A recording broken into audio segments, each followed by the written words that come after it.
හයිබෝන් සුබ උදෑසනක් සූදානම් අපි සියලු තොරතුරු වාර්තා කරන්න අද අප්‍රේල් මාසේ 4 වෙනිදා. ඉතින් වාර්තා වෙන හැම දෙයක්ම අපි ඔබට නිවැරදිව කියන්න ලෑස්ති. පුවත්පත් එක්ක සංසන්දනය කරලා විශේෂයෙන්ම පත්තරවලට ඇවිල්ලා නැති සමහර දේවල් තියෙනවා. ඉතින් ඒවත් අපි ඔබට නිවැරදිව වාර්තා කරන්න සූදානම්. අලුත් මාසයක් එක්ක අලුත් බලාපොරොත්තු ගොඩක් තියෙනවා. මේ ශාස්ත්‍රීයත්වයේ මාසයේ අස්වනු ගෙට ගන්න, ඔය වගේම ඊළඟ කන්නේට ලෑස්ති වෙනවා. මේ වගේ සෞභාග්‍ය ගැන කතා කරන නැකත් එක්ක ගනුදෙනු කරන මාසේ සූර්ය මංගල්‍යයටත් තව පොඩි දවස් කිහිපයයි තියෙන්නේ. ඉතින් ඒ ගැනත් අපි විටින් විට සඳහන් කරනවා ඔබට කොහොමද මෙවර අලුත් අවුරුදු අපි සමරන්න සූදානම් වෙන්නේ කියලා. ඒ හැම දෙයක්ම ඔබට දැනගන්න පුළුවන් මේ ඉරිදා පත්තරමේන්තුව පටන් ගන්න. Najith good morning.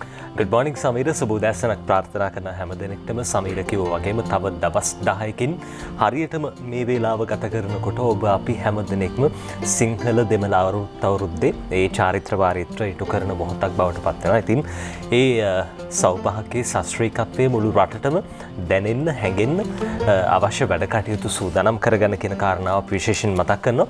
දැන් මේ දවස්වල සමීර කොරෝනාව පිළිබඳව තොරතුරු වාර්තා වෙනවා. හැබැයි විශේෂයෙන්ම අපේ රටේ කොරෝනාව පිළිබඳව ටිකක් සුබවාදී විදියට සුබදායී විදියට අපි කතා කරන්න සූදානම්. එන්නත් මාත්‍රා කිහිපයක් ඉස්සරහට ලැබෙන්න තියෙනවා.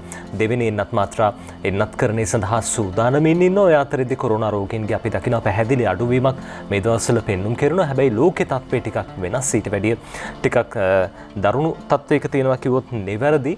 කොරෝනාව ලෝකයේම ගිලගන්න මොහොතක ලෝකයේම 28,58,331 දෙනෙකු දැන් මේ වෙනකොට මිය ගිහිල්ලා තියෙනවා කොරෝනාව හින්දා. ලෝකයේම 13,27,872 දෙනෙක්ට කොරෝනාව ආසාදනය වෙලා තියෙනවා. 13 කෝටියක් කියන්නේ ටිකක් ලොකු ඉලක්කමක්. ලෝකේ බොහෝ පිරිසකට කොරෝනා ආසාදනය වෙලා දැන් ඒ අතරිනුත් 10 කෝටියකට වැඩි පිරිසක් සුවය ලැබලා තියෙන්නේ. කොරෝනාව කියන්නේ සමීර දැන් ගොඩක් දෙනෙක් බය වුණා. හැබැයි බය වෙන්න අවශ්‍ය නැහැ. හැබැයි ආරක්ෂාකාරීව පසු වෙන්න කියලා අපි ඉස්සරහටත් ඔබට මතක් කරනවා. දැන් මේ දවස්වල කඩපිලට යන මොහොතක් වෙන්න පුළුවන්. නැත්තම් පාරිතොටේ මහමග ජනතාව එක්රැස් වෙන තැන්වල ගමන් කරන වෙලාවක් වෙන්න පුළුවන්. ඒ හැම තැනකදීම පරිස්සම බොහොම වැදගත්. මාස්ක් එක දාන්න, අත් දෙක පිරිසිදුව තියාගන්න, දුරස්ථභාවය තවදුරටත් පවත්ව ගන්න. එහෙම වුණොත් කොරෝනාවට ඔබ බය වෙන්න ඕනේ නැහැ.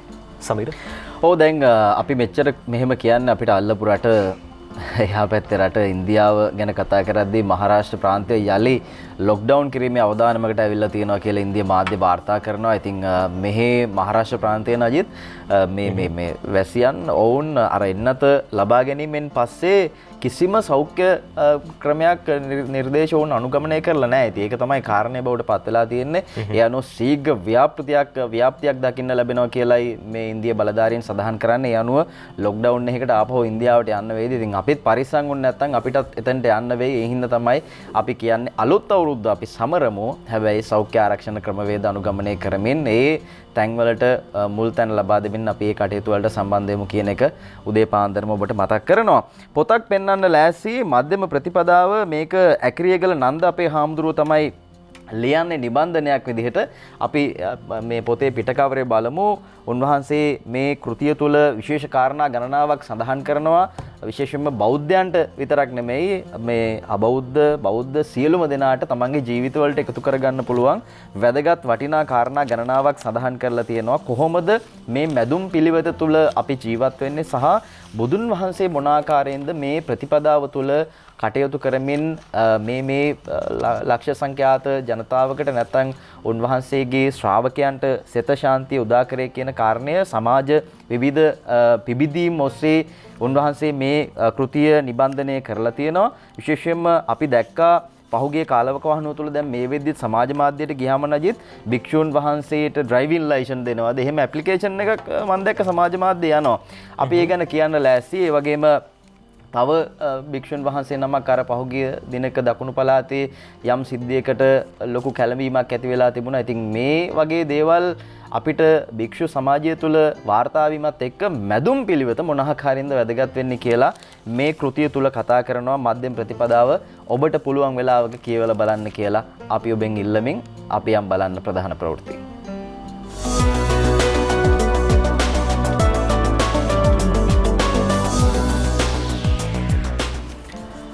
දිවයින අද ප්‍රධාන ප්‍රවෘත්තියෙන් වාර්තා කරනවා මේ පහුගිය කාලේ කතා වුණ මාතෘකාවක් සහ මේ වෙද්දිත් මේ ගැන අපිට කතා කරන්න සිද්ධ වෙලා තියෙන්නේ සමහර මුල් තාමත් පේන්න දකින්න තියෙන නිසා ඒ අනුව දිවයින කියනවා අන්තවාදී බැංකු ගිණුම් 32ක් තහනම් කියලායි වාර්තා කරන්නේ. දිවයින ප්‍රධාන ප්‍රවෘත්තිය විදිහට තමයි අද මේ ආකාරයෙන් මේ ප්‍රවෘත්තිය අරගෙන එන්නේ. මේ සඳහා සම්බන්ධ ගණනාවක් පුද්ගලයන් කිහිප දෙනෙක් පහුගිය කාලවකවානුව තුළ අත්අඩංගුවට ගන්න හැකියාව ලැබිලා තියෙනවා. ඉතින් මේ අන්තවාදී බැංකු ගිණුම් 32ක් ඒ අනුව තහනම් කරන්න කටයුතු කරලා තියෙනවා. මේ ඔස්සේ පරීක්ෂණ සිද්ධ කරමින් කියලායි අද මේ ආකාරයෙන් තොරතුරු වාර්තා කරලා තියෙන්නේ. මුස්ලිම් දේශපාලඥයන් 6 දෙනෙක්ගේ බලය නිසා මේ සංවිධාන වාර්ෂිකව රජයට ඉදිරිපත් කළ යුතු ප්‍රගති වාර්තා පවා ලබා දී නැති බව රජයේ ඉහළ පෙළේ ආරංචි මාර්ග සඳහන් කරනවා. ඉතින් මේවා යොදා ගන්නවා නම් කිසි ප්‍රශ්නයක් නැහැ සමාජයේ යහපැවැත්ම උදෙසා. නමුත් මේ අන්තවාදීන් කටයුතු කරන්නේ බොහෝ විට සමාජයේ යම් ආකාරයක කැළඹීමක් ඇති කරන්න, මේ සමාජය කෝපයටපත් කරන්න. අන්න එතන තමයි ගැටලුව මතුවෙන්නේ, ප්‍රශ්නේ මතුවෙන්නේ. ඉතින් ඒ නිසා මේ විශාල මුදලක් විවිධ තැන්වලින් ඇවිල්ලා තියෙනවා. ඒ ගැන හොයාගෙන තියෙනවා කියලායි අද මේ ආකාරයෙන් තොරතුරු වාර්තා කරන්නේ දිවයින ප්‍රධාන ප්‍රවෘත්තියෙන්. අපි යනවා අරුණ පත්තරයට. අරුණ වාර්තා කරනවා මීට සම්බන්ධ කාරණයක් පාසුක ප්‍රහාරයට දැන් අවුරුදු 2ක් සම්පූර්ණ වෙන්න නියමිතයි. ඉතින් මේ ගැන තවමත් අපිට කතා බහ කරන්න සිද්ධ වෙලා තියෙනවා. ඇයි දඬුවම් ලබා දෙන්න බැරුණේ කියන කාරණේ සම්බන්ධයෙන් කොහොමද මේකට සම්බන්ධ වූවන්ට දඬුවම් ලබා දෙන්නේ කියලා මුළු රටම බලාගෙන ඉන්නවා. ඒ වගේම ලෝකීය රටවල් බලාගෙන ඉන්නවා. ආගමික නායකයන් බලාගෙන ඉන්නවා. පාස්කු ප්‍රහාරයට නඩු 9ක් පැවරීමේ සූදානමක් කියලායි අරුණ වාර්තා කරන්නේ. ඒ අනුව පිපිරීම් 8ට හා ප්‍රහාරය වළක්වා නොගැනීමට එරෙහිව නඩු දේශපාලඥයන් ඒ වගේම ආරක්ෂක ප්‍රධානීන්ට චෝදනා එල්ල වෙලා තියෙනවා. සහ ඇමරිකාවේ දැනටමත් 3 දෙනෙකුට නඩු දාලා තියෙනවා කියලායි මේ විදිහට අරුණ ප්‍රධාන ප්‍රවෘත්තියෙන් වාර්තා කරන්නේ. පාස්කු ප්‍රහාරයට අදාළව නඩු 9ක් පවරන්න නියමිත බව නීතිපති දෙපාර්තමේන්තුවේ ආරංචි මාර්ග කියනවා කියලායි අද මේ ආකාරයෙන් අරුණ පත්තරයේ තොරතුරු අරගෙන එන්නේ. අපි දැක්කා කාදිනල් හිමිපාණන් සඳහන් කරනවා දැන් මේ අලුත් අවුරුද්ද උදා වෙනවා සහ විශේෂයෙන්ම අපි දැක්කා මේ පාස්කු ප්‍රහාරය එල්ලවීමත් එක්ක මේ මිනිස්සුන්ගේ තිබුණු ඒ දුක වේදනාව මේවා තුනී කරන්න අනිවාර්යයෙන්ම කරන්න ඕනි එකම දේ තමයි මේවට සම්බන්ධ සියලු දෙනාට නිසි දඬුවම් ලබා දෙන එක. ඉතින් අවුරුදු 2ක් සම්පූර්ණ වෙන තැනවත් අඩුම තරමේ මේ සඳහා නීතිය නිසියාකාරයෙන් ක්‍රියාත්මක වෙන්නේ නැත්නම් එතන ගැටලුවක් තියෙනවා කියන කාරණය උන්වහන්සේ විටින් විට සඳහන් කරනවා. 2019 අප්‍රේල් 21 වෙනිදා මේ එල්ල වුණ මරාගෙන මරන බෝම්බ ප්‍රහාරයන් 8ක් සම්බන්ධයෙන් නඩු 8ක් ද ඒ ප්‍රහාරය වළක්වා ගැනීමට ක්‍රියා නොකිරීම සම්බන්ධයෙන් එක් නඩුවක්ද වශයෙන් මේ ආකාරයෙන් නඩු 9ක් පවරන්න නියමිත බව තමයි අද අරුණ කියන්නේ. මේ නඩු වෙන්වෙන් වශයෙන් මහාධිකරණයේ හමුවේ පවරන්න නියමිත බව නීතිපති දෙපාර්තමේන්තුවේ ප්‍රකාශකයෙක් සතියක අරුණට කියලා තියෙනවා කියලයි අද අරුණ පත්තරේ මේ විදිහට වාර්තා කරන්නේ.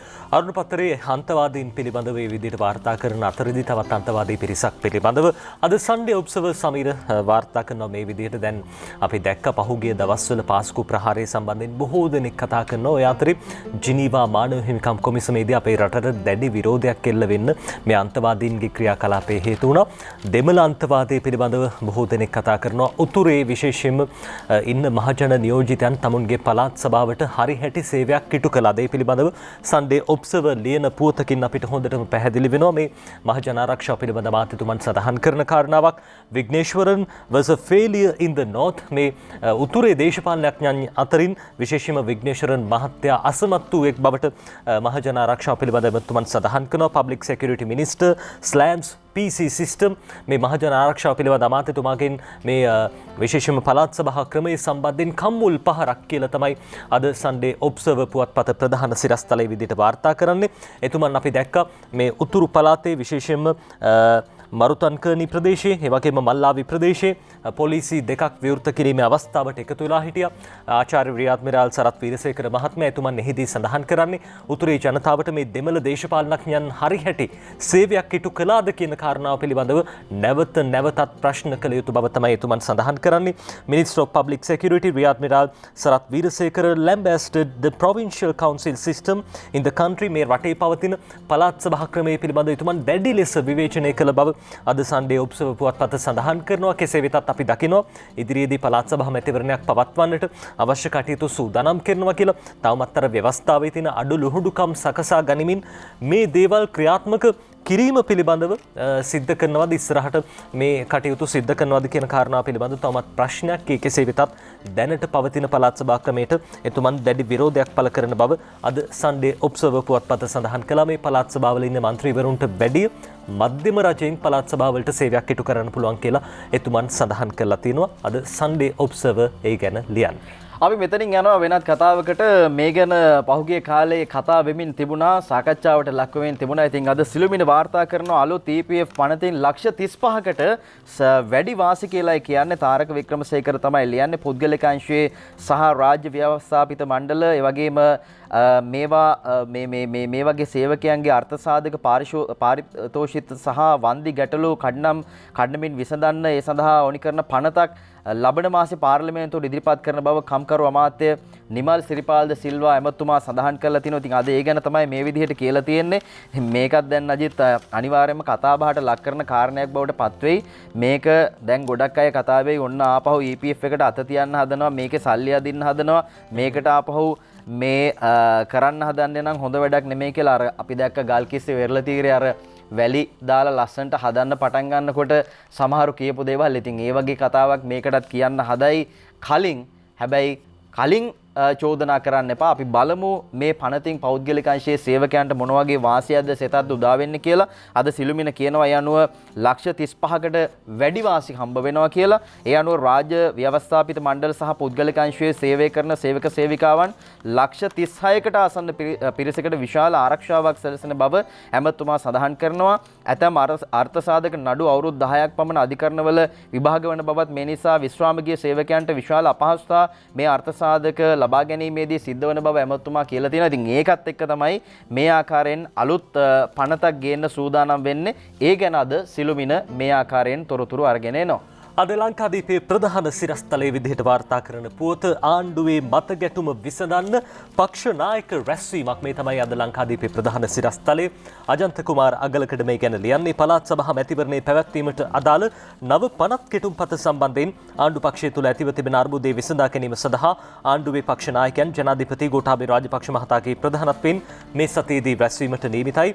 පළාත් සභා මැතිවරණයේ කොට්ටා සහ අනුපාත මිශ්‍ර මැතිවරණ ක්‍රමයකට පැවැත්වීමට කැබිනට් මණ්ඩලයේ ගිය සතියේදී එකඟතාවක් ඇති කරගත් නමුත් මැතිවරණ කොට්ටාසයකට එකම පක්ෂයේ අපේක්ෂකයන් තිදෙනෙකු ඉදිරිපත් කිරීමට නව කෙටුම්පතේ යෝජනාවට ආණ්ඩුවේ ඇමතිවරුන් පිරිසක් දැඩි විරෝධයක් පළ කරලා තියෙනවා. මේ විරෝධතා පළ කරලා තියෙන දිනේෂ් ගුණවර්ධන, වාසුදේව නානායක්කාර, විමල් වීරවංශ, උදේ ගම්මන්පිල, ආචාර්ය බන්දුලු ගුණවර්ධන යන ඇමතිවරුන් ඒ යෝජනාවට විරෝධය පළ කරලා තියෙනවා.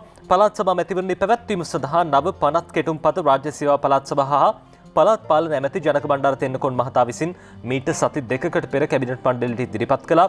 ඒ අනුවගේ සතියේ කැබිනට් රැස්වීමේදී මේ පිළිබඳව සාකච්ඡාවට ගැනුණා කියලා තොරතුරු සඳහන් වෙනවා. හැබැයි ආණ්ඩුවේ මැති ඇමතිවරුන් අතර මත දෙකක් තියෙනවා. මේ මත දෙකම විසඳා ගන්න ඉදිරියේදී පක්ෂ නායක රැස්වීමක් පවත්වන්න නියමිතයි කියලා අද ඉරිදා ලංකාදීපේ කියනවා. මේ ප්‍රශ්න අල්ලගෙන සමහර විට වෙනත් කණ්ඩායම් හිතන්න පුළුවන් මේ ආණ්ඩුව පාරවල් දෙහික යන්න හදනවයි කියලා. එහෙම නැහැ.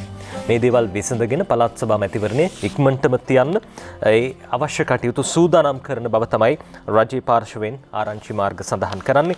අද ලංකාදීපේ ගැන ලියනකොට අද සන්ඩේ මෝනිං පුවත්පත ප්‍රධාන සිරස්තලයේ විදිහට විශේෂයෙන්ම කොරෝනා එන්නත්කරණය පිළිබඳව තමයි අවධානය යොමු කරලා තියෙන්නේ. සන්ඩේ මෝනිං කියනවා COVID-19 vaccine program no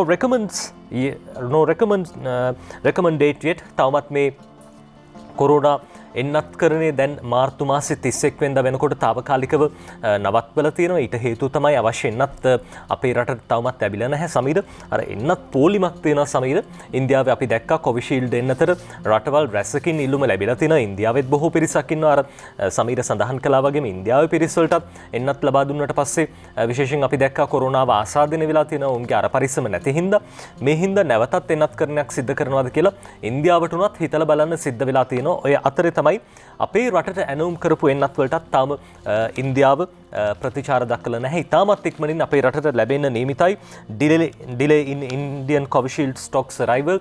මේ ඉන්දියානු කොවිෂීල්ඩ් එන්නත ලැබීම ප්‍රමාදවීම පිළිබඳව අද දවසේ සන්ඩේ මෝර්නිං පුවත්පත මේ විදිහට සඳහන් කරන්නේ. second dose vaccination to commence on 19th අප්‍රේල් 9 වෙනිදා ඉඳන් දෙවෙනි එන්නත් මාත්‍රාව ලබා දෙන්නට නියමිතයි. ඒ ආරම්භ වෙනවා කියලා සන්ඩේ මෝර්නිං පුවත්පත සඳහන් කරනවා. දැන්ටමත් තොග කිහිපයක් පවත්වගෙන යනවා. ඒ දේවල් ඒ සෞඛ්‍ය ආරක්ෂිතව අවශ්‍ය උෂ්ණත්වය යටතේ ගබඩා කරලා තියාගනිමින් 19 වෙනිදාට මේ දෙවෙනි එන්නත් මාත්‍රාව ලබා දෙන්න නියමිතයි කියලා සඳහන් වෙනවා. Russian Sputnik V stocks expected early මැයි මාසේ මුලදී මේ රුසියානු ස්පුට්නික් එන්නත ලබා දෙන්නට අපේ රටට නියමිත බව තමයි අද සන්ඩේ මෝර්නිං පුවත්පත වැඩිදුරටත් සඳහන් කරන්නේ. දැන් මාර්තු මාසේ 31 වෙනිදා මේ දේවල් తాවකාලිකව නැවැත්වුවත් ඉදිරියේදී ආරම්භ කරන්න නියමිතයි කියලා රාජ්‍ය අමාත්‍යතුමිය සුදර්ශනී ප්‍රනාන්දුපුල්ලි මහත්මිය සඳහන් කළා තියෙනවා කියලා අද සන්ඩේ මෝර්නිං පුවත්පත මේ විදිහට සඳහන් කරනවා. අපි විශ්වාස කරන ඉතාමත් ඉක්මනින් මේ කටයුතු ආරම්භ වෙයි කියලා. අප සතු තිබෙන සිලෝන් ටුඩේ පුවත්පතේ ප්‍රධාන සිරස්තලයත් අපිට ඔබට පෙන්වන්න හැකියාව තියෙනවා නම් ඒ පිළිබඳවත් සඳහන් කරන්න පුළුවන්. අද සිලෝන් ටුඩේ පුවත්පතේ ප්‍රධාන සිරස්තලයේ controversy surrounds of NMRA building rental මේ විශේෂයෙන්ම ජාතික සෞඛ්‍ය නියාමන අධිකාරී ගොඩනැගිල්ල සම්බන්ධයෙන් වන කාරණාවක්. විශේෂයෙන්ම මේ සඳහා මේ ගොඩනැගිල්ල සඳහා රුපියල් මිලියන 16.2ක මුදලක් ගෙවලා තියෙනවා. රුපියල් 1,39,000ක් මාසිකව ගෙවනවා. අර පහුගිය කාලේ අපි දැක්ක සමීර අර කෘෂිකර්ම ගොඩනැගිල්ලටත් විශාල මුදලක් ගෙවමින් මේ දේවල් පවත්වගෙන යනවා. රජයේ ආයතන පවත්වගෙන යනකොට බදු පදනම මත ගොඩනැගිලි ලබා ගන්නවා. හැබැයි මේ දේවල් රජයට දරන්න පුළුවන් වේදමකින් පවත්වගෙන යනවද කියන කාරණා පිළිබඳව නැවත නැවතත් අවධානය යොමු කරන්න ඕනේ. පහුගිය කාලේ අපි දැක්කේ ඒ වගේ අඳුරු ඉතිහාසයක්. හැබැයි ඒ අඳුරු ඉතිහාසයේ ඉස්සරහටත් පවත්වගෙන යනවද කියන කාරණාව රජයේ කරමත පැවරලා තියෙන්නේ. අද දවසේ සිලෝන් ටුඩේ පුවත්පත වාර්තා කරන පුවතින් පැහැදිලි වෙන්නේ මේ ජාතික සෞඛ්‍ය නියාමන අධිකාරිය පවත්වගෙන යන ගොඩනැගිල්ල සඳහා අධික මුදලක් ගෙවනවා. මේ සම්බන්ධයෙන් ජනාධිපතිතුමාගේ අවධානය යොමු වෙලා තියෙන. එතුමන් විශේෂයෙන්ම වෙනත් භාණ්ඩාගාරයේ වෙනත් ප්‍රතිපාදන වලින් මුදලක් ලබා දීලා තියෙනවා මේ ගොඩනැගිල්ලක් ඉදි කරන්න. ඉතින් ඉදිරියේදී අපි විශ්වාස කරන ගොඩනැගිල්ලක් ඉදි වෙලා ජාතික සෞඛ්‍ය නියාමන අධිකාරිය අලුත් ගොඩනැගිල්ලකට යයි. එතකොට මේ අධික වියදම් දරලා ගොඩනැගිලි බදු පදනම මත ලබා ගන්න අවශ්‍ය වෙන්නේ නැහැ. මේ පිළිබඳවත් රජයේ පාර්ශවයෙන් අවධානය යොමු වෙයි කියලා අපි විශ්වාස කරනවා. ඔව් මේ ගොඩනැගිලි ගැන කතා කරද්දී ලංකාවේ ගොඩක් තැන් අපි දැක්ක අද අරුණ පත්තරේ එහෙමත් කියලා තියෙනවා මේ ලංකාවේ පළමු පොලිස් ස්ථානයවත් පොලිසියට අයිති නැහැ කියලා. මරදාන පොලිස් ස්ථානයේ ඒ පොලිසියවත් භුක්තිය විතරයි පොලිසියට අයිති නැහැ. ඉතින් ගොඩක් තැන් එහෙමයි ගොඩනැගිලි වල වාර්ෂික කොලිය මිලියන 776ක් විතර යනවා කියලා අරුණ පත්තරේ අද වාර්තා කරලා තියෙනවා. ඉතින් මේක තමයි කතාව. සමහර සල්ලි රජයේ මුදල් ජනතාවගේ මුදල් බදු මුදල් මේවැන් මේ හේතුවක් නැතුව එහෙම නැත්නම් මේවා හදන්න පුළුවන් රජයේ මුදලින් නඩත්තු කරන්න පුළුවන් නම් ඒ ගොඩනැගිලි හදාගන්න පුළුවන් නම් එතනින් එහාට නඩත්තු කරන්න හැකියාව ලැබෙනවා. නැත්නම් විශාල කුලියක් මේ ආකාරයෙන් ගෙවන්න සිද්ධ වෙලා තියෙනවා. ඉතින් මේවා කවද්ද කොහොමද හැදෙන්නේ කියන එක තමයි ගැටලුවක් බවට පත් වෙන්නේ. මේවට කඩනමින් ප්‍රතිපාදන ලබා දීලා මේවා මේ කුලී පදනම මත ලබා ගන්න එක නවත්තන්න හැකියාවක් තියෙනවා නම් ඒක නම් වාසිය එතනට යන එක තමයි වටින්නේ. ඒ ගැන තමයි අද මේ ආකාරයෙන් අරුණත් වාර්තා කරලා තියෙන්නේ. ඉතින් පොලිසිය ගැන කතා කරද්දී අපි දැක්කා පොලිසිය මහත්තුරු ගිහිල්ලා සමහර තැන්වල විවිධ පුද්ගලයන් එක්ක විවිධ ආයතනත් එක්ක සමහර දේශපාලඥයන් එක්ක අර සැකසහිතයයි කියපු පොල් තෙල් සමහර තැන්වලින් අත්අඩංගුවටපත් වෙනවා, අත්අඩංගුවට ගන්නවා, අල්ලනවා.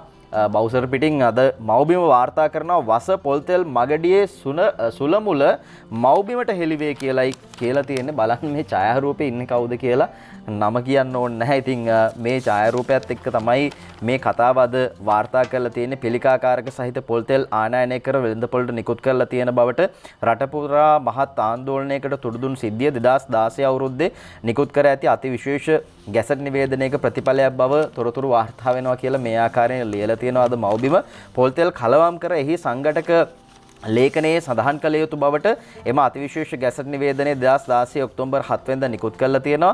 අදාළ ගැසට් නිවේදනයේ වහාම අවලංගු කිරීමට කටයුතු කරන ලෙස පොල් සංවර්ධන අධිකාරිය විසින් පාරිභෝගික ආරක්ෂණ අධිකාරියට දැනුම් දීලා තියෙනවා. මේ ගැසට් නිවේදනයේ නිකුත් කරන ලද අවස්ථාවේ රිෂාඩ් බදුර්දීන් මහතා වෙළඳ ඇමතිවරයා විදිහට කටයුතු කරලා තියෙනවා කියලායි කියන්නේ. 2016 ඊට අදාළ නීතිමය කටයුතු කඩනමින් සිදුවන බවත් මේ වන විට පොල්තෙල් කිසිදු ආකාරයකින් කලවම් කිරීමකින් තොරව වෙළඳපොළට නිකුත් කිරීමට අවශ්‍ය උපදෙස් ලබා දීලා තියෙනවා කියලා ඒ ගැන පාරිභෝගික ආරක්ෂණ අධිකාරිය පොල්තෙල් සමාවන්න පොල් සංවර්ධන අධිකාරිය දැඩි විමසිල්ලෙන් සිටින බවත් පොල් සංවර්ධන අධිකාරිය උසස් නිලධාරියෙක් මේ බව කියලා තියෙනවා අද මව්බිම් පත්තරේට.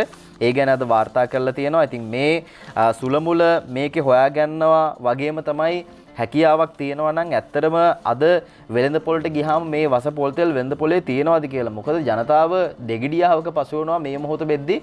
මොකද්ද කරන්නේ දැන් අලුත් අවුරුද්දට කැවුන් ටික හදා ගන්න ඕනි, ඒ වගේම කැවිලි ටික හදා ගන්න ඕනි. කොහොමද පොල් තෙල් මෝලෙන් ගමේ තියෙන මෝලෙන් ගිහිල්ලා ගමේ ඉන්න අයටවත් ගන්න සමහර විට මේ පොල් තෙල් අවශ්‍ය ප්‍රමාණයට නැහැ. ඉතින් කොහොමද මහා පිරිසක් ගිහිල්ලා මේ විදිහට ගමේ කොහේ හරි තියෙන මේ මෝලකින් පොල් තෙල් ලබා ගන්න කියන කාරණය. මොකද මේ ගැන මත දෙකක් දැන් ඇවිල්ලා තියෙනවා. විජේදාස රාජපක්ෂ මහත්තයා රජයේ පාර්ශවයේ නියෝජනය කරන්න එතුමා සඳහන් කරනවා මේ සැක සහිත පොල් තෙල් වෙළඳ පොළට නිකුත් වෙලා තියෙනවා වගේ කතාවක් මාධ්‍යයට ලබා දීලා තිබුණා ඊයේ දවසේදී. ඉතින් මේකත් එක්ක බන්දුලු ගුණවර්ධන ඇමතුමා සහතික වෙනවා එහෙම කිසිම දෙයක් වෙලා නැහැ. පොල් සංවර්ධන අධිකාරියත් ඒ ගැන කියනවා මේ පිළිකාකාරක සංඝටක තියෙන මේ ජනතාවට එහෙම නැත්නම් ශරීරයට අහිතකර ප්‍රමාණයේ සංඝටක තියෙන මේ පොල් තෙල් වෙළඳ පොළට නිකුත් වෙලා නැහැ කියන එක තමයි ඔවුන් නිරන්තරයෙන් සඳහන් කරන්නේ. කෙසේ නමුත් සැකයක් තියෙනවා දැන් ජනතාව මොකද්ද කරන්නේ කියලා. මේ වෙලාවේ ඉතින් මේකට විසඳුමක් ඉතා ඉක්මනින් ලබා දිය යුතුයි. අඩුම තරමේ හැකියාවක් තියෙනවා නම් මේ පොල් තෙල් ගෙන්නන කට්ටියට ප්‍රසිද්ධියේ මාධ්‍යමයක් තියලා ඒගොල්ලන්ගේ පවුලේ උදවියට මේවා හදපු කෑම බීම ටිකක් කන්න බොන්න දෙන්න. අජිත් මොකද කියන්නේ? ඉතින් මිනිස්සු බයෙන් ඉන්නේ ඇත්තටම.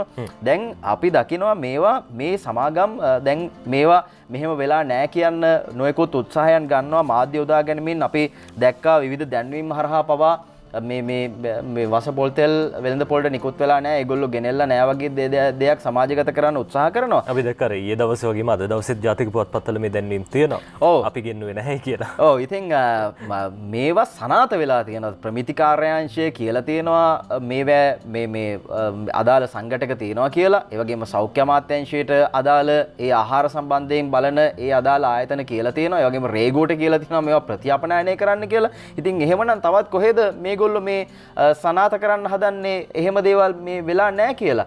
මොකද්ද මේ කාරණේ? ජනතාවට සැකයක් තියෙනවා. ඒ නිසා කඩිනමින් මේ සම්බන්ධයෙන් ක්‍රියාමාර්ග ගන්න කියන කාරණය අපි පැහැදිලිව මතක් කරනවා ඒ අදාළ බලධාරීන්ට. මොකද මේ සාමාන්‍ය මිනිසුන්ට ගිහිල්ලා නැජිත් මේවා වස පොල් තෙල්ද මේවා හොඳයිද කියලා පොල් තෙල් බෝතලේ උඩට කරලා බලන්න විදිහක් නැහැ. ඉතින් ඒ නිසා තමයි මේ ගැන ඉතා ඉක්මනින් මේ කඩිනමින් මේ ස්ථීර සහතිකයක් ලබා දිය යුත්තේ කියන කාරණය මතක් කරන්නේ. මේ අතරේ දිවයිනට ගියාම දිවයින වාර්තා කරනවා අනුරුද්ධ පාදිනිය වෛද්‍ය සංගමේ සභාපතිතුමාගේ කතාවක්. ඇතැම් විද්වතුන් මහාචාර්යවරුන් සමාගම් වලට ඕනෑ හැටියට වැඩ කරපු නිසායි පොල් තෙල් මේ පිළිකා තෙල් උනේ කියලා අද මේ ආකාරයෙන් වාර්තා කරලා තියෙනවා. විශ්වවිද්‍යාල වෛද්‍ය අනුරුද්ධ පාදිනිය මහත්තයා කියන්නේ එතුමා කියන කතාව අපිට වැදගත් වෙන්නේ එතුමා කිරිපිටි සම්බන්ධයෙන් පහුගිය කාලේ දැවැන්ත හඬක් නගන්න කටයුතු කළා. මේවා මාධ්‍යයට ලබා දීම සම්බන්ධයෙන් ඒ වගේම රටට මේ පණිවිඩ ගෙන යාම සම්බන්ධයෙන් එතුමා දැවැන්ත කාර්යභාරයක් කරා. එතුමා සඳහන් කරනවා මේ ආකාරයෙන් මේ ඇතැම් විද්වතුන් මහාචාර්යවරුන් සමාගම් වලට ඕනෑ විදිහට වැඩ කරපු හින්දා තමයි පොල් තෙල් පිළිකා තෙල් උනේ කියන කාරණය. මේ ගැන අද දීර්ඝ පැහැදිලි කිරීමක් තියෙනවා. මම ආරාධනා කරනවා ඔබට මේ දිවයින පත්තරය අරගෙන බලන්න. 8 වෙනි පිටුවේ තමයි මේ ගැන සඳහන් වෙන්නේ. ඇතැම් විද්වතුන් මහාචාර්යවරුන් සමාගම් වල අවශ්‍යතා ඉටු කිරීම විශාල උත්සාහයක් ගත්තා. දැන් ඒක හරි නොගිය නිසායි පොල් තෙල් වලට විස කවලම් කරමින් අධික ලාභ ලබා ගන්න කටයුතු කරමින් ඉන්නේ. පොල් තෙල් පිළිබඳව සාවද්‍ය මත පළ කරලා තේරුමක් නැති බව ඔවුන් තේරුම් ගත්තා. ඒ නිසා ඉහළ ලාභයක් ලැබීමට පොල් තෙල් වලට විස රසායනික ඇතුළු නොයෙකුත් දෑ කලවම් කරමින් මිනිස් පරිභෝජනයට යොමු කිරීමට ඔවුන් කටයුතු කරලා තියෙනවා කියලා මේ ආකාරයෙන් අනුරුද්ධ පාදිනිය විශේෂඥ වෛද්‍යතුමා චෝදනා මුකව තමයි කතා කරලා තියෙන්නේ. මේ ගැන අද දිවයින පත්තරේ වාර්තා කරනවා. ඔය අතරේ අද ලංකාදීපේ කියනවා මේ විශේෂයෙන්ම පාරම්පරික පොල් තෙල් නිපදවන්නන්ගේ සංගමයේ සඳහන් කරන කාරණාවක්. ඔවුන් කියනවා අමුද්‍රව්‍ය දෙනවා නම් රටටම පොල් තෙල් දෙන්නම්. මෙහෙම තමයි ඔවුන් කියන්නේ. අවශ්‍ය ප්‍රමාණයට අමුද්‍රව්‍ය ලබා දෙන්නේ නම් රටට අවශ්‍ය පොල් තෙල් ප්‍රමාණය නිපදවීමට සූදානම් බව පාරම්පරික දේශීය පොල් තෙල් නිපදවන්නන්ගේ සංගමයේ පවසයි. ඔවුන් වැඩිදුරටත් සඳහන් කරනවා එසේ වුවහොත් පොල් තෙල් ආනයනය කිරීමේ අවශ්‍යතාවක් පැන නොනගින බවත් ජනතාවට සෞඛ්‍ය ආරක්ෂිතව පිරිසිදු පොල් තෙල් ලබා දීමට තමන්ට හැකියාවක් ඇතයි එම සංගමේ කැඳුම්කරු බුද්ධික ද සිල්වා මහත්තයා කිව්වා කියලා තියෙනවා. නිසි වේලාවට අමුද්‍රව්‍ය ලබා දෙන්නේ නම් පැය 24 කාලයක් තුළ අවශ්‍ය පොල් තෙල් නිෂ්පාදනය කිරීමට තම සංගමේ මෝල් හිමියන්ට හැකියාව තියෙනවා කියලා එතුමන් වැඩි දුරටත් කියලා තියෙනවා. ඔය අතරේ සමීර දැන් ඊයේ දවසේදී අන්දරෙත් කිව්ව නේද වගේ කතාවක් ගල උස්සලා තිබ්බොත් අරන් යන්නම් කියලා. කරන්නම් බැරි දෙන්නේ අමුද්‍රව්‍ය පොල් නෑ. ඒ අවශ්‍ය ප්‍රමාණය නෑ ලංකාවේ. ඉතින් ඒකට තමයි පිළියම් යොදන්න ඕනේ. පැහැදිලිව. ඊයේ දවසේ සමීර මේ කඩේකට ගොඩ වුණාම මේ මට මූණ දෙන සිද්ධ වෙච්ච අත්දැකීම සාමාන්‍යයෙන් පොල් තෙල් මිල ඉස්සර ඔබ දන්නවා කීයක් තිබ්බ කියලා. හැබැයි දැන් පොල් තෙල් වල මිල ටිකක් වැඩි වෙලා එකක් අවුරුද්දට කැවුම් වෙන කාලේ කොකිස් බදින කාලේ තෙල් කොහොමත් ගණන් යනවා අවුරුද්දට. හැබැයි ඊටත් වැඩි ගණන් ගිහිල්ලා තියෙනවා මේ පොල් තෙල්.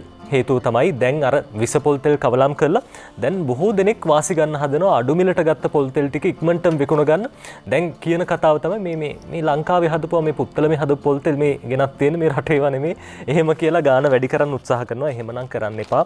පාරිභෝගික ජනතාව අසරණ වෙනවා සිද්ධි හින්දා. ඒ අතරේ සන්ඩේ ඔබ්ස් පුවත්පත වගේම සන්ඩේ මෝනිං පුවත්පතත් මේ පිළිබඳව වාර්තා කරනවා. සන්ඩේ මෝනිං අද කියනවා පොල් තෙල් සම්බන්ධව මේ විදිහේ කතාවක්. සන්ඩේ මෝනිං කියන්නේ carcinogenic coconut oil quality check process to be streamlined. විශේෂයෙන්ම මේ පොල් තෙල් වල තත්ත්ව පරීක්ෂා කරන්න ඉස්සරහට කටයුතු කරන අපේ රටට මේ විදිහට ගේන හැම ආහාරයකම තත්ත්ව පරීක්ෂාවක් සිද්ධ කරන්න ඕනේ කියන කාරණාව විශේෂයෙන් අවධාරණය කරනවා සන්ඩේ මෝනිං පුවත්පත. ඒ අතරේදී අද සිලෝන් ටුඩේ පුවත්පතත් කියනවා මේ සම්බන්ධයෙන්. සිලෝන් ටුඩේ පුවත්පත සඳහන් කරන කාරණාව අර සමීර දැන් අර ගැසට්ටුවක් නිකුත් කරපු හින්දා තමයි මේ විදිහට ආනයනික තෙල් වලට ඉඩ ප්‍රස්තාව විවරුනේ. ඒ ඉඩ අහුරන්න දැන් ඉස්සරහට මේ ගැසට්ටුව අවලංගු කරන්න නියමිතයි කියලා සිලෝන් ටුඩේ පුවත්පත කියනවා. Gazette allowing mixing of coconut oil to be cancelled. ඉස්සරහට මේ පොල් තෙල් මිශ්‍ර කරලා ගෙන්වීම තහනම් කරනවා කියලා අද WK ප්‍රසාද් මංජු මේ විදිහට ලියන්නේ සිලෝන් ටුඩේ පුවත්පතට. The Coconut Development Authority has instructed the Consumer Affairs Authority මේ පොල් සංවර්ධන මණ්ඩලයේ පාරිභෝගික සේවා අධිකාරියට උපදෙස් ලබා දීලා තියෙනවා මේ ගැසට්ටුව අහෝසි කරන්න. දැන් විශේෂයෙන්ම 2016 අවුරුද්දේ ඔක්තෝබර් 7 වෙනිදා තමයි මේ ගැසට්ටුව නිකුත් කළේ. ඉස්සරහට මේ ගැසට් එක අවලංගු කරලා ඒ අවශ්‍ය නීතිමය වැටබඳින්න කටයුතු සූදානම් කරනවා කියලා සිලෝන් ටුඩේ පුවත්පත කියනවා. තවත් බොහෝ දේ කියන්න අපිට තියෙනවා සමීර. ඊට කලින් අපි විරාමයක් ලබා ගන්න සූදානම් වෙන්නේ. ඉස්සරහට උත්සව සමයේ එන්නේ ලාභයට බඩු භාණ්ඩ මිලදී ගන්නත් පුළුවන් කියලා බන්දුල ඇමතිතුමා කියනවා. අපි ඒ ගැන කියන්න විරාමයෙන් පස්සේ.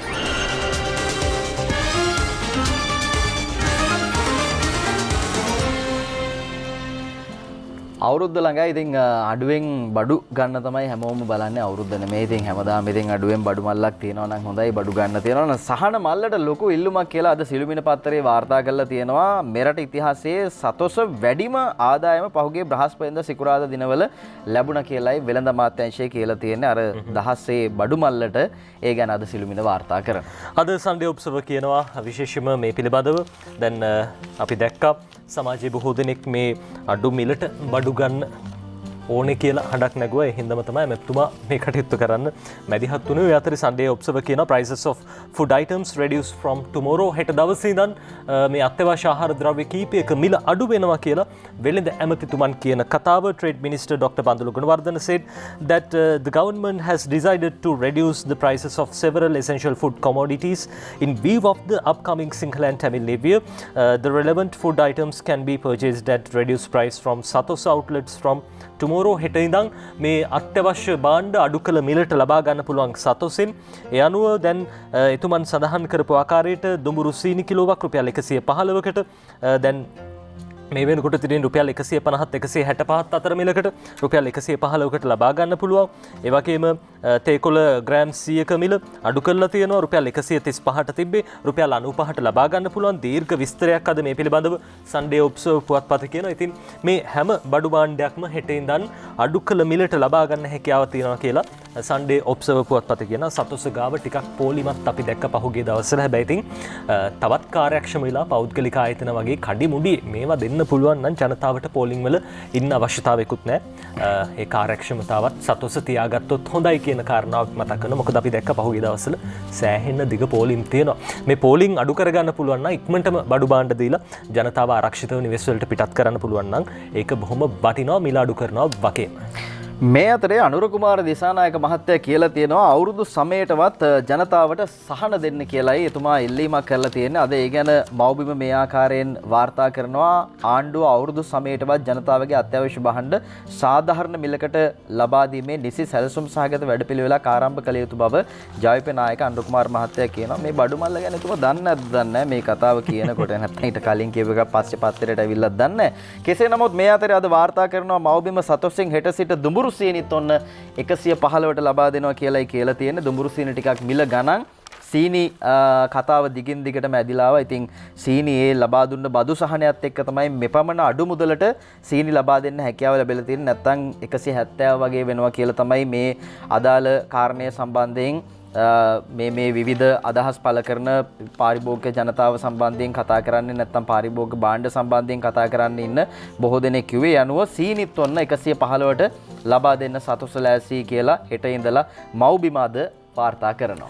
අද ලංකාදීපේ කියනවා මේ පිටකොටුවේ තොගමිල අඩු වුණත් ඒ සහනේ ජනතාවට ලැබෙන්නේ නැහැ කියලා. මොනවද අර්ථාපල් සහ බීලූණු වල තොගමිල අඩු වූ වාසිය පාරිභෝගිකයින්ට තවමත් නැහැ කියලා ලංකාදීපේ කියනවා. මහින්ද නිශ්ශංක ලියන්නේ පිටකොටුව තොග වෙළඳ පොලේ අර්ථාපල් හා බීලූණු තොගමිල අඩු වී ඇති බැවින් එහි වාසිය පාරිභෝගිකයන්ට ලැබෙන පරිදි ඒවායේ සිල්ලර මිලද වහා අඩු විය යුතු බවට තොග වෙළඳුන් පවසනවා කියලා අද මේ විදිහට සඳහන් කරනවා ලංකාදීපේ කියන කාරණාව.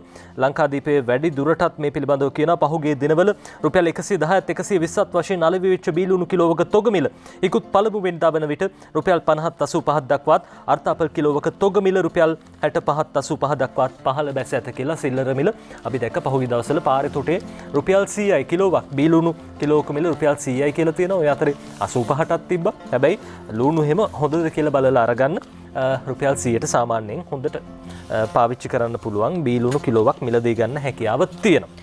අරුණාද වාර්තා කරනවා අවුරුද්දට කුකුල් මස් ඉහළ යන ලකුණු කියලා මිල ඉහළ යනවා කියලායි මේ විදිහට කියලා තියෙන්නේ. ලැබෙන අලුත් අවුරුදු ඉලක්ක කරලා මහා පරිමාණ කුකුල් මස් ව්‍යාපාරිකයන් 10 දෙනෙක් එක් වෙලා මේ මස් මිල ඉහළ දැමීමට කෘතිමව මස් හිඟයක් වෙළඳ පොලේ ඇති කරලා තියෙනවා කියලායි තොරතුරු වාර්තා කරන්නේ. අද අරුණ පත්තරේ බිත්තර මිල අඩු වෙලා තියෙනවා. ඉතින් මේ අඩුවීමත් මේ කට්ටියගේ වැඩක් කියලා තමයි අද මේ ආකාරයෙන් මේ සම්බන්ධයෙන් කතා කරන පිරිස මේ කුඩා පරිමාණ සත්ව ගොවිපළ කණ්ඩායම සඳහන් කරන්නේ මීට සතියකට පෙර හැම සහිත කුකුල් මස් කිලෝවක් රුපියල් 430කට අලෙවි වෙලා තියෙනවා. මේ වෙද්දි 580ක් වෙලා තියෙනවා එකපාරට මේ වැඩි කරන්න අනිවාර්යෙන් මාෆියාවක් නේ අජිත් මේවා.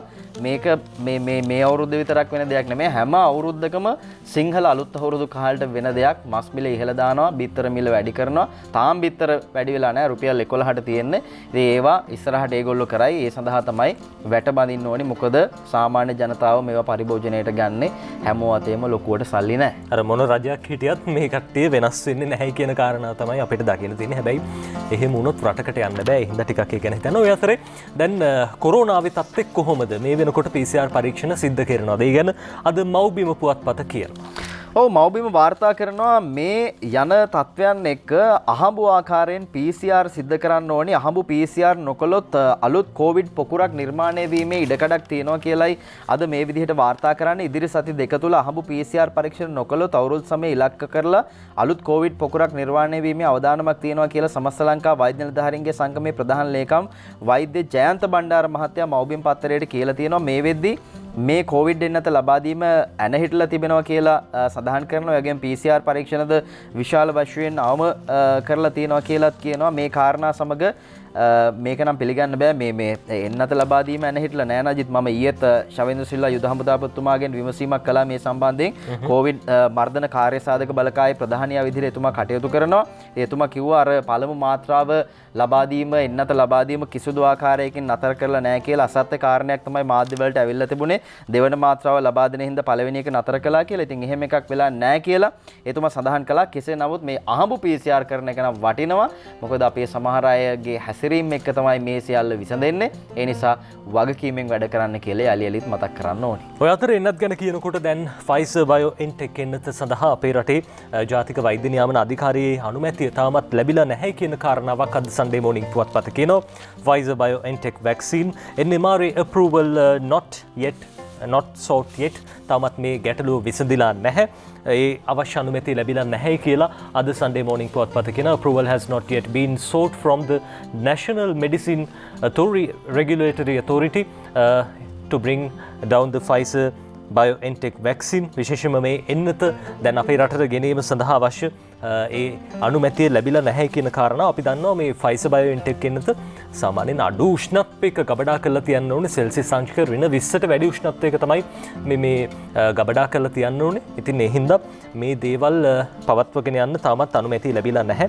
ඒ ප්‍රශ්නෙත් ඉක්මනටම විසඳගනි කියලා අපි හිතනවා. අද සන්ඩේ මෝනින් ඒ ගැන ඔය විදිහට කියන්න. කොරෝනා එන්නත දෙවැනි වටේ අප්‍රේල් අග පටන් ගන්නවා කියලා විශේෂඥ වෛද්‍ය සුදත් සමරවීර මහත්තයා කියනවා. අද දිවයින පත්තරේ ඒ ගැන තොරතුරු වාර්තා කරනවා.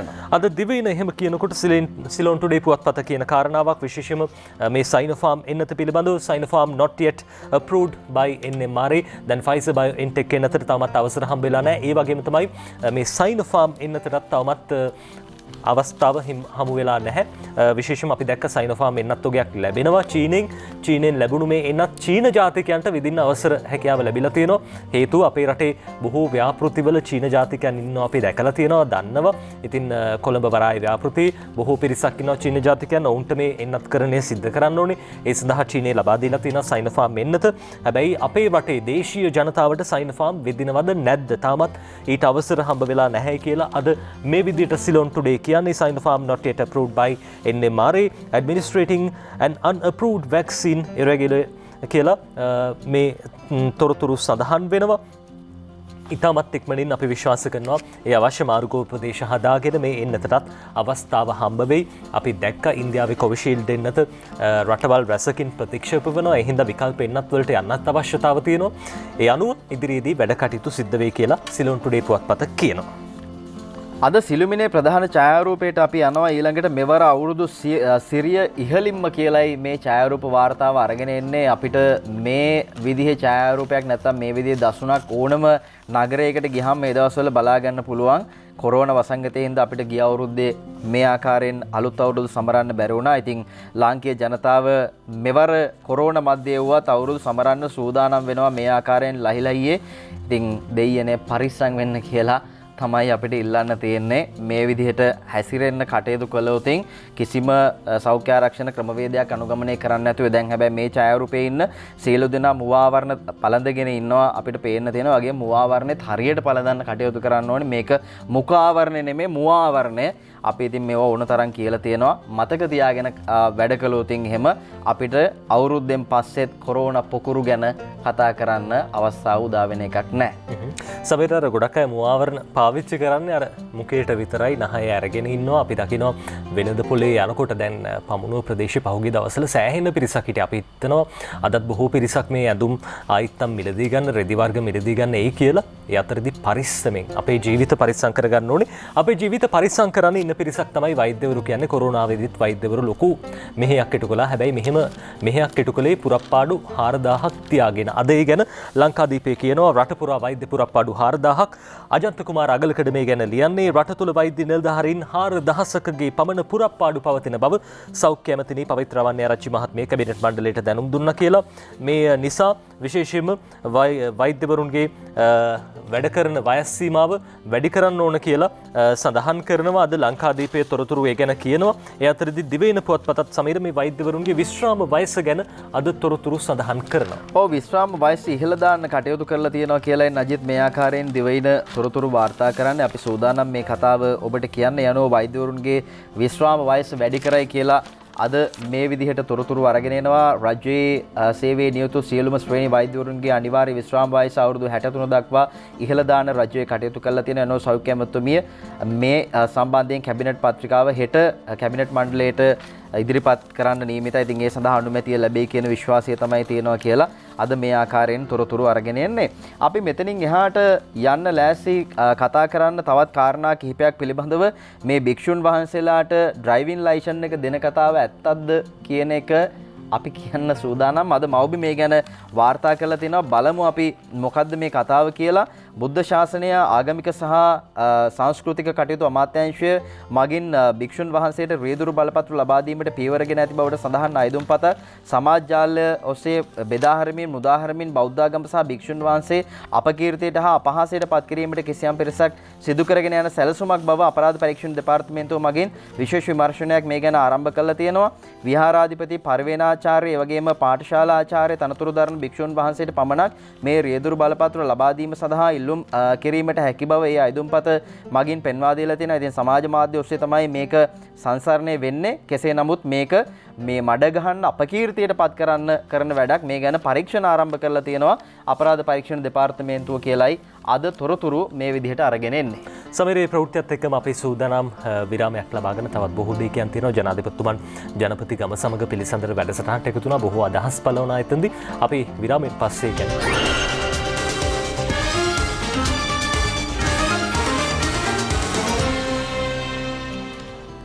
රතන හාමුදුරුවෝත් පරිසරය ගැන හිතලා උන්වහන්සේ විවිධ යෝජනා අපේ රටට ඉදිරිපත් කරනවා. ඉතින් අලුත් යෝජනාවක් තියෙනවා. අද මව්බිම වාර්තා කරනවා වන වියන රැක ගන්න රතන හිමියන්ගේ යෝජනාව කියලායි මව්බිම මේ විදිහට වාර්තා කරලා තියෙන්නේ. යනු උන්වහන්සේ යෝජනා කරනවා මේ විදිහට මෙරට වන වියන ආරක්ෂා කිරීම සඳහා කණ්ඩමින් ඉඩම් පිළිබඳව කොමිෂන් සභාවක් ස්ථාපිත කරන්න කියලායි උන්වහන්සේගේ ඉල්ලීම තියෙන්නේ. ඉතින් මේ ඉල්ලීම ඇතුලේ අපේ වනාන්තරය ආරක්ෂා කර ගැනීම සම්බන්ධයෙන් වන කාරණයට අපිත් එකහෙලා සහයෝගය ලබා දෙනවා උන්වහන්සේට. මොකද විවිධ යෝජනා අරගෙන එනවා. ඒවා උන්වහන්සේට ක්‍රියාත්මක කරගන්න හැකියාව ලැබුණද කියන දේ සම්බන්ධයෙන් මේ රටේ පැල කරගන්න පුළුවන් වුණාද කියන එක පිළිබඳව ගැටලුවක් තියෙනවා.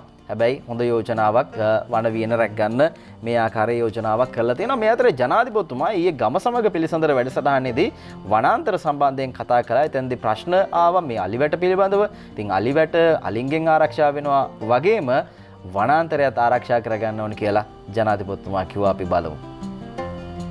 කාරණක ඉල්ලීමක් කරනවා අලිවැටෙන් එහා පැත්තේ සත්තුන්ට වතුර ගන්නවා වගේම අපිට කුඹුරු ටික ගන්න තියෙන අලිවැටෙන් එහා පැත්තේ. ඒ වැව් කැඩිලා ගිහිලා තියෙන තැන් වලින් අපි පසුගිය කාලෙම ඉල්ලීමක් කරේ අඩු ගානේ කැඩිච්ච තැන අකවලා දෙන්න කියලා తాවකාලිකව. එහෙමවත් සිද්ධ වෙන්නේ නැහැ. ඒ වගේ ඒවා අපි එකපාරටම කරන්න බෑ. මොකද දන්නවද? දැන් ගොඩාක් චෝදනා එනවනේ. දැන් මෙතනට ඇවිල්ලා සංවිධානය වෙලා ඇවිල්ලා මෙතනින් ඉල්ලුම් කරනවා කැලෑ කපන්න කියලා. ඒකට කැලෑ කපන්න ඉඩ දෙනවා කියලා. එහෙම කැලෑ සම්බන්ධව තියෙන ඒවා ඒක පරීක්ෂණයක් පවත්තලා ඒක හරිද කියලා බලලා තමයි දෙන්න පුළුවන් වෙන්නේ. එහෙම නැත්නම් ලොකු විශාල චෝදනාවක් එනවා මේ සංවිධානාත්මකව ඇවිල්ලා මේ රැස්වීම් වලදී කැලෑ කපන්න අවසර ඉල්ලලා මම අවසර දෙනවා කියලා. ඉතින් එහෙම කැලෑවක් සම්බන්ධව එකක් නම් ඒක පරීක්ෂණයක් පවත්තලා තමයි මේ කතාව ඇත්තද කියලා බලලා තමයි කරන්න පුළුවන් වෙන්නේ. ඒකට අපි දැන් ප්‍රතිපත්තිමය තීරණයක් අරගෙන තියෙනවා. කැලෑ වනරක්ෂණයත් වනජීවී එකත් ඉඩම් සහ මහවැලි කෘෂිකර්ම ඒ සියලු දෙනාම එක්කව වෙලා ඒ වගේ ඒවා දැන් මේ කැලෑ කොටස් ඉල්ලන එක අලිවැටෙන් එහා ඊළඟට ගල් දාපුවෙන් එහා ඉල්ලන එක ඒක මහා ප්‍රශ්නයක් වෙලා. ඉතින් ඒක පරීක්ෂණයක් පවත්තලා ප්‍රතිපත්තිමය අනුව හරි ඇත්ත කතාවද කියලා බලලා දෙන්න මේ මම මේ අමාත්‍යාංශ වලට කියලා තියෙනවා. දැන් ඒගොල්ලෝ ඒක කරගෙන යනවා. අපේ ජනාධිපතිතුමනේ යුද්ධයට ඉස්සෙල්ලා අපේ කට්ටිය දාලා ගියපු ඉඩල් ලඳු කැලෑ තියෙන මහ කැලෑ. එහෙම තමයි කියන්නේ.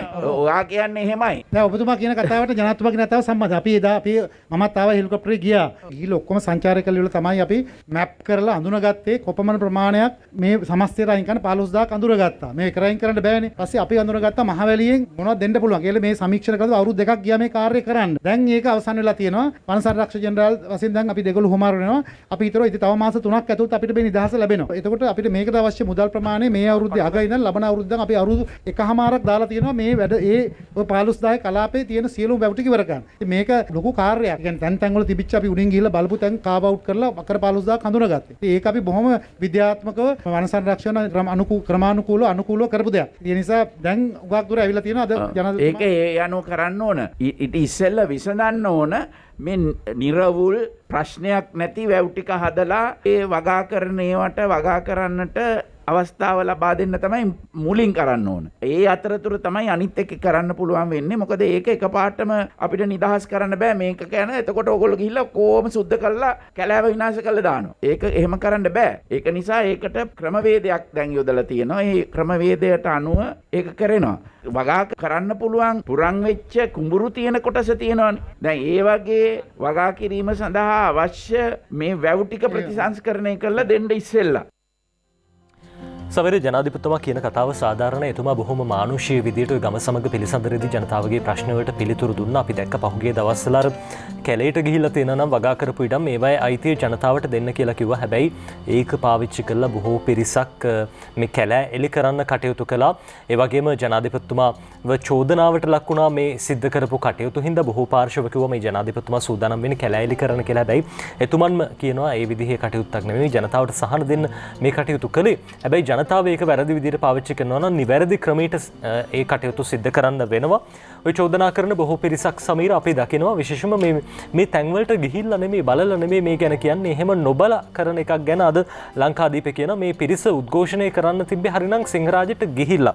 හැබැයි උද්ඝෝෂණය කරන්නේ දැන් එක්සත් ජාතීන්ගේ මේ කොළඹ කාර්යාලය ඉදිරිපිටට ගිහිල්ලා සිංහරාජය රකින්න එජාපෙන් උද්ඝෝෂණයක් කියලා අද ලංකාදීපේ කියනවා. දයාසිරි ලියනගේ ලියන්නේ ලෝක උරුමයක් වූ සිංහරාජය ආරක්ෂා කර ගැනීමට මැදිහත් වන ලෙස ඉල්ලා කොළඹ බෞද්ධ ලෝකමාවතේ පිහිටි එක්සත් ජාතීන්ගේ ශ්‍රී ලංකා මූලස්ථාන කාර්යාලයේ ඉදිරිපිටදී අනිද්දා උද්ඝෝෂණයක් පවත්වා එම කාර්යාලයට පෙත්සමක් බාර දීමට එක්සත් ජාතික පක්ෂය තීරණය කර ඇත කියලා අද ලංකාදීපේ කියනවා. මෙහෙම උද්ඝෝෂණ කරාට කිසිම අමනාපයක් නැහැ සහ කිසිම ගැටලුවක් නැහැ. හැබැයි මේ කාරණාව පිළිබඳව එක්සත් ජාතික පක්ෂයේ මන්ත්‍රීවරයෙක් හරි ගිහිල්ලා සිංහරාජයට ගිහිල්ලා හෙව්වද බැලුවද මේ චෝදනා නගන පිරිස ඒ ගැනත් හිතන්න ඕනේ. ගිහිල්ලා බලලා ඒ දේවල් බලලා ඇත්තනම් කතා කළාට අවුලක් නැහැ. උද්ඝෝෂණ නෙවෙයි ඊට වැඩිය දැඩි විරෝධතාවක් තිබ්බටත් කිසි ප්‍රශ්නයක් නැහැ. අපේ රට අපි රැක ගන්න ඕනේ, පරිසරය රැක ගන්න ඕනේ, ආණ්ඩුවට බල කරන්න ඕනේ පරිසරය රැක ගන්න කියලා. හැබැයි මේ දේවල් ඇත්තටම වෙනවද කියලා හොයලා බලලා මේ දේවල් කරන්න කියලා අපි හැම දිනෙකටම ආරාධනා කරනවා මේ චෝදනා නගන පිරිස් වලට. සමීර මේ කතාවත් එක්ක ඇස් උඩ යන ප්‍රවෘත්තියක් තියෙනවා. අද මව්බිම් පත්තරේ සීගිරියටත් වින කටි කියලා ඒ අනුව මව්බිම වාර්තා කරලා තියෙන්නේ. අද මේ කතාව යුනෙස්කෝ ලෝක උරුමයක් වශයෙන් ප්‍රකාශයට පත් කරලා තියෙන ඓතිහාසික සීගිරිය පර්වතයේ වටා තියෙන ස්වභාවික හරිත කලාපයට බලවත් හානියක් වන අන්දමට විශාල ප්‍රදේශයක පිහිනුම් තටාකයක්ද සහිත නිවාස 108ක සත්මහල් නිවාස සංකීර්ණයක් සඳහා සුවිසල් කොන්ක්‍රීට් ඉදිකිරීමක් සිදුවමින් පවතිනවා කියලා මේ ආකාරයෙන් අද වාර්තා කරනවා. මේ විශාල කොන්ක්‍රීට් ඉදිකිරීම සිද්ධ වෙන්නේ ප්‍රාග් ඓතිහාසික යුගයට අයිති ඇටසැකිලි හමු වෙලා තියෙන පුරාවිද්‍යා කැණීම් සිදු කරමින් පවතින පොතන ගුහාව ප්‍රදේශය කියලායි අද වාර්තා කරන්නේ. මේ පොතන ගුහා කැණීම් ක්ෂේත්‍රයේ ඉඳලා කිලෝමීටර 1.9ක පමණ ආසන්නව මේ සුඛභෝගී මහල් නිවාස සංකීර්ණයේ ඉදිකිරීම සිද්ධ වෙනවා කියලා තියෙනවා. සීගිරි කන්ද මස්සකේ ඉඳලා අංශක 360ක වට ප්‍රමාණයක දර්ශනයක් එහි නගින්නෙකුට දැක්ගත හැකි අතර ඒ වටා ඇති ගම්මාන නිවර්තන කලාපීය ඝන වනාන්තර වගාවන්ට ජලය සපයන ජලාශය සහ කෙත්වතු වලින් සමන්විත වෙනවා. මේ අතරට පොතන පුරාවිද්‍යාත්මක කැණීම් සිදු කරන ගුහාව පිහිටි පොතන රජමහා විහාරයේද සීගිරිය මස්සකේ ඉඳලා දර්ශනය වෙනවා. මේ නව සුභෝභෝගී නිවාස සංකීර්ණ ඉදිකිරීම පිළිබඳව අවධානය යොමු කරන්න කියලා ග්‍රාමීය සංවර්ධන අමාත්‍යාංශයේ ලේකම් නිමල් පෙරේරා මහත්තයාගෙන් ඉල්ලලා සංචාරක සමාගම් කිහිපයක් ඒකාබද්ධ ලිපියක් යොමු කරලා තියෙනවා. ඒ කියන්නේ නජිත් මේ සංචාරක සමාගම් ඉල්ලන්නේ මේක ඉදි කරන්න කියලා නෙමෙයි. මේ සඳහා ඉදි කරන්න සමහර තැන්වලින් අවසර හම්බ වෙලා තියෙනවා. මේ ආකාරයෙන් මේ ග්‍රාමීය සංවර්ධන අමාත්‍යාංශයේ ලේකම්ගෙන් එල්ලීමක් කරලා තියෙන්නේ මේ සංචාරක සමාගම් මේ සම්බන්ධයෙන් හොයලා බලන්න කියලා. මේ ගැන මම හොයලා මේ කතා කරලා බැලුවා. ඇත්තටම අපිට සම්බන්ධ කරගන්න වෙලාවක් නැහැ. දුරකථනයෙන් එතුමාව සම්බන්ධ කරගන්න තිබ්බනම් හොඳයි. Sri Lanka association of inbound the tour operation සංවිධානයේ සභාපති තිලක් වීරසිංහ මහත්තයාට කතා කරලා ඇහුවා. ඔව් මේ සංවිධානය ඉල්ලීමක් කරලා තියෙනවා. ඒ අනුව සීගිරිය ගැන හිතලා මේ ප්‍රාග් ඓතිහාසික වටිනාකම ගැන හිතලා මේ ඉදිකිරීම සම්බන්ධයෙන් නැවත සලකා බලන්න කියන කාරණය ඉල්ලීමක් කරලා තියෙනවා කියලා එතුමා සඳහන් කළා. ඒ අනුව රටේ කවුරුවත් කැමති නැහැ අපේ ඓතිහාසික දේවල් විනාශ වෙනවට. ඒ ගැන අවධානය යොමු කරමින් තියෙනවා කියලයි අපිට ඔබට කියන්න මේ ආකාරයෙන් හැකියාව ලැබෙන්නේ. අද සන්ඩේ මෝනින් කියන සමීර මේ පිළිබඳව ඇමතුමා වාර්තාවක් ඉල්ලලා තියෙනවා. රාජ්‍ය අමාත්‍ය විදුර වික්‍රමනායක මහත්මයා මේ කොහොමද අවසර දුන්නේ කියන කාරණාව පිළිබඳව ඒ ගැන සන්ඩේ මෝනින් පුවත්පත කියනවා. අපි විශ්වාස කරනවා ඒ ගැන තොරතුරු එතුමා හොයයි ඒ අවශ්‍ය කටයුතු සිදු කරයි කියලා. ඔය අතරේදී අපි සූදානම් අද ටැබ්ලොයිඩ් පුවත්පත් වලට යන්න. ටැබ්ලොයිඩ් පුවත්පත් වාර්තා කරන මේ අතිරේකයන් වාර්තා කරන විශේෂාංග කිහිපයකට මීනා කුමාරි බොහොම ජනප්‍රිය චරිතයක්. ඔබ දන්නවා හඳුනනවා. එතුමිය අපේ IT නාලිකා විකාශය වෙන තාදී ටෙලිනාට්‍යයේත් රංගනයෙන් දායක වෙනවා. තාදී ටෙලිනාට්‍යයේ ප්‍රතිචාර එමටයි උයන පිහන වෙලාවට දුව ළඟ ඉන්නවට මම කැමතියි කියලා මීනා කුමාරි ඒ විදිහට තොරතුරු සඳහන් කරනවා. මේ පෞල් ජීවිතේ බොහොම රසවත් සිදුවීම් ඇය අද කියලා තියෙනවා මේ විදිහට සඳැල්ල අතිරේකයට. ඒ අතරේ මහ පොළොව බලනවා නම් ඔබ මේ දවස්වල සෙන්සුරාදා ඉරිදා රෑ 8:00 මොන්න තරම් අපේ ජීවිතවලට සමීප නාට්‍යයක්ද කියලා ඔබට තේරෙනවා ඇති. ඉතින් මහ පොළොව නාට්‍යයේ ඉන්න සමන් හේමරත්න කියනවා අපි ගැන ලිපි ලියවෙන්නේ හරිම අඩුවෙන් කියලා. ඔහු ගැන හරි ලස්සන ලිපියක් ලියලා තියෙනවා. ගැමිකම ගැන කතා කරද්දි මේ සමන් හේමරත්න ඉතාමත් ඉහළ තැනක ලොකු තැනක ඉන්නවා නජිත්.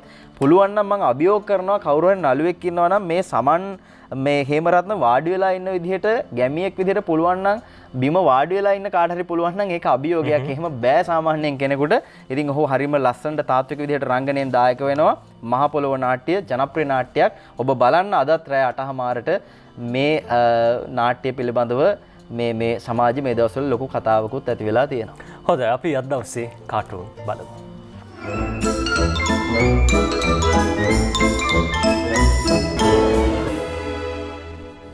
අපි සූදානම් තෝරගන්න අද දිවෙන පුවත්පතේ කාටුනේ මේ බලන්න කාටුනේ කොට්ට පොර තරගයක් මේ දවස්වල කවුද මේ ගහගන්නේ හාල් කොට්ට වලින් තමයි ගහගන්නේ මේ මුදලාලි කෙනෙක් ඉන්නේ මුදලාලි අර මේ අපි දන්න අඳුරන හාල් මුදලාලිද මන්ද කොහොම හරි එතුමා ගහගන්නවා මේ ගහගන්න අතරදී පල්ලෙහාන් පොල් තෙල් ඒ වගේම සීනි මේ කොට්ටත් එනවා කියලා තමයි පේන්න තියෙන්නේ. හාල් කොට්ට වලින් ගහගන්න අතරදී පල්ලෙහාන් පොල් තෙල් කොට්ටත් එනවා සීනි කොට්ටත් එනවා. මේ වෙන් තමයි ඉස්සරහට ගහගන්න වෙන්නේ කොට්ට පොර තරගවලදී.